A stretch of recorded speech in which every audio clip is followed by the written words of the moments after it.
Mes chers amis, je ne peux pas être présent parmi vous pour votre belle réunion aujourd'hui à Rome, euh, parce que mon emploi du temps ne me l'a pas permis, mais sans doute d'autres occasions se présenteront.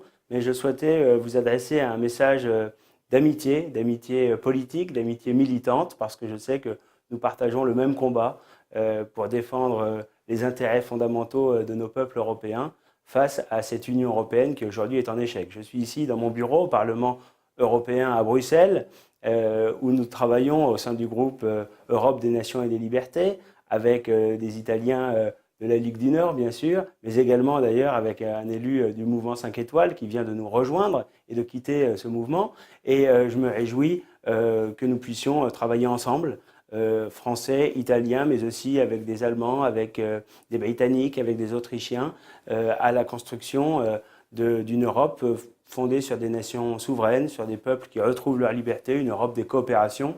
Nos adversaires essayent de faire croire que nous serions opposés à toute construction européenne.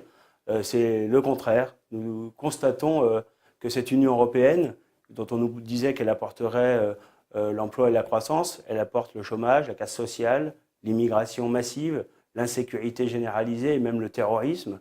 Cette Union européenne, elle organise l'impuissance collective de nos nations européennes et c'est pour ça qu'aujourd'hui nous la rejetons. Mais en revanche, il y a une aspiration profonde à travers tout le continent, un vent de liberté, un vent de patriotisme qui souffle en Europe. Et on l'a vu récemment avec le Brexit, les Britanniques ont montré la voie, ils avaient été lucides en n'étant pas dans Schengen et la libre circulation des personnes, en refusant la monnaie unique européenne. Et bien aujourd'hui, ils montrent à nouveau la possibilité de la construction d'une Europe différente.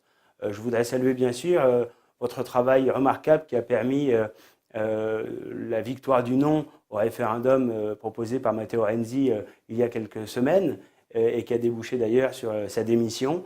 C'était une bonne nouvelle pour vous, patriotes italiens, mais c'était une bonne nouvelle pour tous les patriotes d'Europe, parce que ça montre aujourd'hui que les peuples s'affranchissent des dictats qui leur sont imposés par la caste, des dictats qui sont imposés aussi par la Commission européenne directement.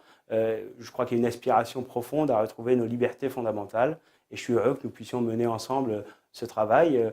Sachez que le Front National est à vos côtés, que Marine Le Pen mène ce combat en France et que nous espérons la victoire pour 2017, comme nous espérons votre victoire dans l'unité, dans le rassemblement en Italie. Je crois qu'il est essentiel que dans chaque pays européen, toutes les forces patriotiques, toutes les forces de bonne volonté, tous ceux qui défendent le peuple, s'unissent au-delà de leurs différences, qui sont parfois anciennes, pour travailler à l'essentiel, défendre les intérêts vitaux de nos peuples, défendre les intérêts fondamentaux de nos nations face à ceux qui par leur idéologie mondialiste ultralibérale, ont essayé de détruire l'âme de nos nations européennes.